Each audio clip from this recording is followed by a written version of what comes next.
I'd like to begin with a comment I remember from a sermon by Professor Andrew Zybura. Although it is not directly about today's gospel, but then about Zacchaeus, it suggests to me a way, a method of looking at the parable, the father and two sons, that Jesus taught his disciples and Pharisees. Reverend Father Andrew Zybura, one of my favorite preachers, during his sermon that way was talking with Zacchaeus. A short Zacchaeus, if you are disturbed by the crowd, look for the sycamore tree. If you want to see Jesus, you will meet him. If you want to see Jesus, you will meet him. This is a reference to a proverb. Those who want to find, look for ways. Those who don't, look for excuses. You have been abandoned by your unfaithful son. As a father, find a way to get your son back. If you want to see him again, you will see. If you are the younger son and you don't want to lose your heritage, those relationships that shape you as a son, you will find it again. You will find it if you want to. The asset compared with them is worthless. If you are the older son who paradoxically lost the most in this gospel, because both father and brother, even though he thought he was doing his part, if he wants to find them, he will find them again. There is no prodigal son in this parable, apparently. Note that this word does not appear once in this Gospel's text. It was because St. Jerome, who translated the Bible into Latin, defined the younger son in this way. I have such a personal experience from when I was a teenager. At that time, I was going through my rebellion on many levels. I didn't want to attend the Sunday Eucharist with my family. I saw it as something childish. I remember a conversation with my father. I told him that I didn't want to go to our parish church anymore, that it was bored by the priest's sermons, that something deep inside me was calling for something more, stronger, better. My father knew me very well. He knew that he would not force me to do anything. He only asked me one thing.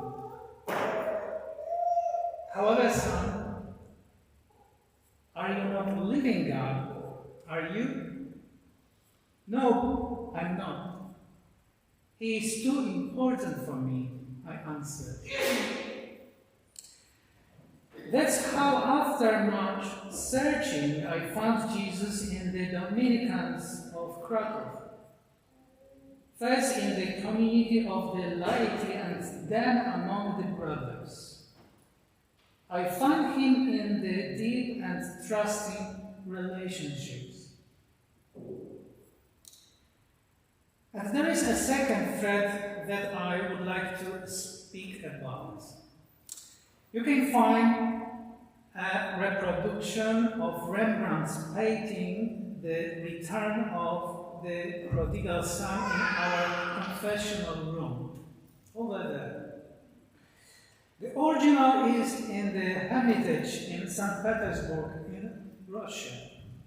I love this painting for its theological deepness, for the psychological attention the painter used, for the beautifully painted faces, for the strong hands of the father, which are also the gentle hands of the mother.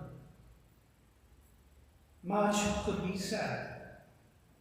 But there is one detail that, like Jerome's prodigal son, is a distortion of Jesus' parable. Even though it is so much rooted in the global culture. Now here in this gospel, is there any mention of the son kneeling at his father's knee? Nor here do we find the misleading message behind that symbol. Because we often think about God that He requires our humiliation. If your son wants to receive my forgiveness, you must earn it.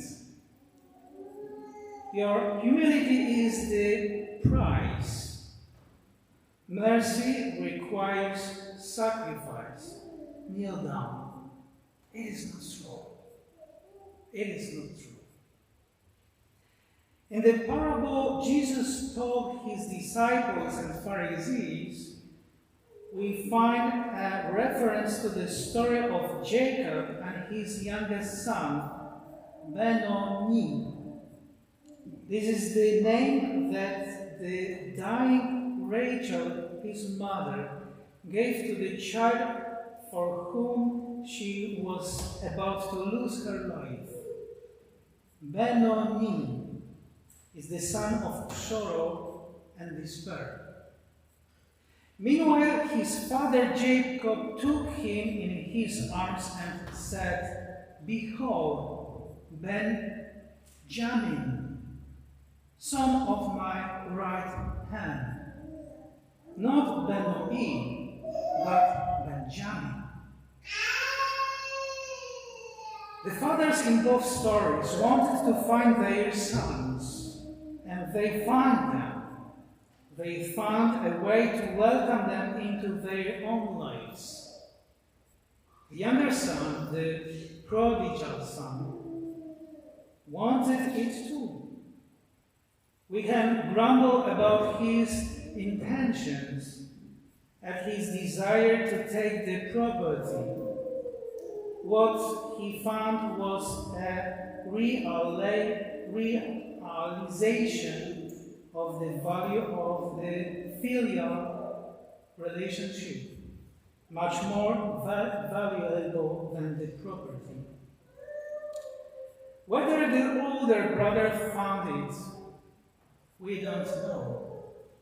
Jesus didn't mention it in his parable, and the evangelist didn't record it. Finally, a question you can't avoid. Do you want to be found? Do you really? Do you want to be found? If so, you will find a way to find what you've lost by leaving home for the wild world. Amen.